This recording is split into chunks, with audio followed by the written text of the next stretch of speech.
生活咧有陣時真係需要詩同埋遠方。點解咧？因為呢個正正係我哋可以努力嘅方向嚟嘅。咁大家可以睇睇呢個地方，距離關口10零分鐘嘅啫，總價都係講緊香港2房嘅價錢700零萬嘅啫，就可以揾到一間咁大嘅3000幾尺嘅豪宅，就係而家你哋眼見咁樣啦。咁當然我哋今日唔係揾詩同埋遠方，主要都係柴米油鹽，因為我哋收到發展商嘅通知咧，有啲特價單位推出咗，咁而家落嚟咧就帶大家去睇睇。咁而家上到嚟示範單位啦，咁我而家先帶大家睇睇一個38平方嘅公寓單位。咁點解會過嚟拍咧？就因為佢而家做緊特價，講緊38方講緊105萬嘅啫嚇。咁即刻帶大家入嚟睇睇啦嚇。係啦，咁呢個咧就係示範單位嚟嘅。咁啊正常交標都會有呢啲咁嘅3件套噶啦，抽油煙機啊、爐氣灶啊，跟住又燒到碗櫃啊，呢啲就正常係會有嘅一個開放式嘅廚房。係啦，大致都係咁樣樣噶啦。好，跟住入嚟門口嘅左手邊咧，就係一個洗手間嘅位置，咁有淋浴區啦，咁可以睇睇，係啦，廁所咧，咁啊正正常常嘅，冇乜問題嘅啦嚇。OK，咁去到呢一邊咧嚇，咁佢呢啲咧就示範單位嚟嘅咧，到時交標咧呢組櫃就冇嘅，咁啊即係一埲牆嚟嘅，咁亦都可以參照翻佢咁樣嘅一個咁樣嘅設計啦。雪櫃、洗衣機都擺咗喺度嘅，呢個你中意得㗎啦，其實冇問題嘅。係啦，咁佢因為呢個層高咧係講緊4米層高啊，所以個廳咧係啦，成個中空咧係非常之舒服嘅，係啦，先可以俾大家睇睇，係啦，非常之舒服嘅成件事，係啦，咁可以睇睇成個景觀啦，主要都係望翻內園嘅啫，其實啊，好，跟住咧佢就做咗個閣樓嘅，咁因為佢四米層高咧，咁上邊咧一啲都唔壓抑嘅，咁啊帶大家上嚟睇睇呢個房，好。咁上到嚟啦，當然啦，係啦，因為佢隔層嗰個問題啦，咁我咁樣企喺度啊，牀啊，或者你櫃啊，或者佢都做咗個小嘅書房喺嗰邊，或者梳妝台，咁都完全冇問題嘅，即係瞓覺嚟講嘅空間都，我覺得係絕對夠噶啦。即係如果38方嚟講，咁啊一陣再帶大家睇下其他戶型。跟住落嚟咧，就同大家睇一個59方，但係佢做咗個3房嘅設計。咁而家呢一套咧做緊特價嘅，都係170萬起嘅啫。咁即刻帶大家入嚟睇下佢成個佈局係點樣。咁入嚟咧，我哋即刻睇到又係啦，一個開放式嘅廚房，亦都係3件套交標嚇，全部都有噶啦。上下嘅櫃亦都係有噶啦。咁啊，抽油煙機啊、爐頭啊、燒到碗櫃呢啲都係標配嚟嘅。簡單嚟講嚇，呢組嘢係有嘅。咁雪櫃呢啲當然洗衣機啊呢啲當然係冇噶啦嚇。OK， 好。跟住咧就係呢個廁所洗手間，我今次入埋嚟俾大家睇下先，係啦。咁其實我覺得就如果50幾方嚟講咧，都絕對夠用啊！你一啲都唔細嘅，感覺上嚟講啊，其實都夠晒寬闊噶啦。OK， 好，跟住咧就嚟到佢一個客飯廳嘅部分，咁可以參照佢咁嘅設計。通常啲示範單位都中意擺啲長台嘅嚇，咁你當然可以擺個小圓或者好似佢咁。其實我覺得坐4至6人都一啲問題都冇嘅。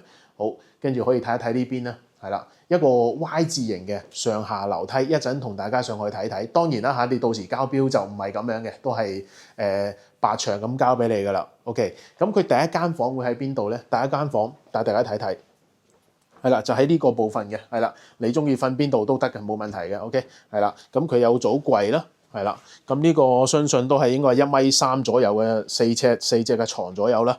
咁個景觀方面咧都係非常之開揚嘅。呢個就係喺樓下嘅第一間房 ，OK， 好，跟住帶大家上去睇下，因為佢兩邊開嘅，好得意，係一個 Y 字形兩邊開。咁我哋先睇右手邊呢邊，係啦，上到嚟，係啦。咁你中意做個書房又得，係啊，或者係做另外一間房亦都冇問題嘅。咁當然企咧就即係坦白講，未必企得到噶啦。咁坐喺度咧都絕對冇問題嘅。好似佢咁側邊咧，亦都可以做一組衣櫃啊，或者雜物櫃咁都冇問題嘅。當然呢啲係要到時自己做嘅。OK， 好。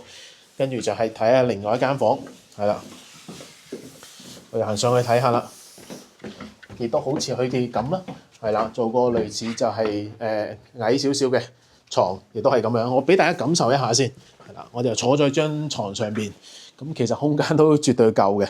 咁呢個咧就係3房嚇，類似佢咁樣嘅設計，咁亦都有一隻窗，係啦，唔使擔心好焗啊嗰啲咁樣嘅問題。咁仲有戶型，再帶大家睇睇。跟住落嚟咧，就同大家介紹另外一個就係64平方，一樣係做咗3房，係啦。咁帶大家睇下成個戶型嘅佈局係點樣。咁呢個門口位，我一入到嚟咧，左手邊就係一個洗手間嘅部分，一樣咧都係做咗個乾濕分離嘅設計啦嚇。咁頭先一直冇入嘅，今次入俾大家睇下先，係啦，成個你見到其實就我咁大隻啦，咁其實都絕對 OK 嘅，轉到身嘅呢個絕對就唔使太擔心，都幾適中嘅成件事。咁佢好似參照佢嘅佈局咧，佢個飯廳咧就做咗喺呢個位置，係啦，亦都係長方形少少啦。其實或者閂埋門咧，其實你擺個小圓我都覺得 OK 嘅。咁呢個咧就係佢成個客廳嗰個部分啦。咁如果電視嘅話咧，咁亦都係咧可以擺喺呢一個位置嘅。OK， 好，跟住先同大家講講咧，佢第一間房，呢間房我其實幾中意嘅，因為非常之開揚啊，成組落地嘅窗係啦，我覺得好舒服嘅成件事嚟講。咁呢個應該都4尺半嘅床啦，你中意咁擺又得，或者咁樣擺都得，呢個就隨得你嘅，呢個冇問題㗎。OK， 係啦，咁其實可以俾大家睇睇成個景觀，我覺得就好開揚嘅，因為都較高啦，前面啲都係啲矮房嚟嘅。所以景觀方面咧就唔使太擔心嚇，咁大家亦都可以參照下佢類似佢咁樣嘅設計。OK， 好，跟住咧就介紹下佢個廚房。呢個咧我就覺得有啲美中不足嘅，幾得意嘅成件事嚟講。入到嚟之後，因為佢係一個樓梯底嘅位置啊，咁呢間房咧就我就覺得你可以到時咧就可以做個洗衣間係啦，即係可以我嚟擺下啲洗衣機啊嗰啲都冇問題嘅，或者你中意好似佢咁備餐區都 OK 係啦。跟住入到嚟廚房係啦，四正係啦。咁啊美中不足係咩咧？佢冇窗，呢啲我哋真係坦白講嘅嚇係啦。咁呢啲亦都係啦，家居亦都會有㗎啦嚇，3件套呢啲就唔多介紹啦。OK， 好，跟住亦都係啦嗱，無論59、64都好啦，佢個戶型咧都係咁樣，上面2層咧都係咁樣 Y 字形設計嘅，亦都一樣啦嚇。咁我亦都會帶大家上去睇睇，係啦，咁啊可以成先慢慢跟上嚟睇睇啦。咁啊兩邊開嘅一樣啊，同頭先嗰啲戶型亦都係啦，係啦。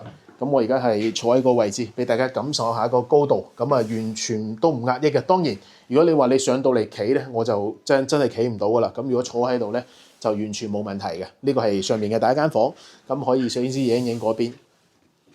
係啦，嗰邊就係第二間房嚇，或者空間或者報告上都係差唔多嘅啫。OK， 係啦，跟住咧。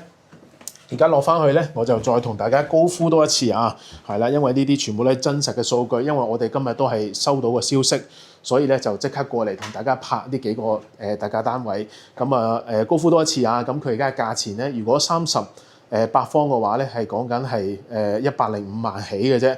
咁如果係59方咧，就係170萬。咁如果而家呢一隻咧64方咧，就180萬左右嘅啫。所以因為個貨量好少啊。真係好緊急收到通知，所以我哋即刻過嚟。咁如果真係有興趣嘅朋友仔咧，就即刻聯絡我哋，或者同我哋一齊去睇樓，係啦。咁啊今集就介紹到呢度。咁如果有興趣嘅咧，就即刻打俾我哋啦。咁啊下集再帶大家睇一啲地鐵嘅樓盤。拜拜。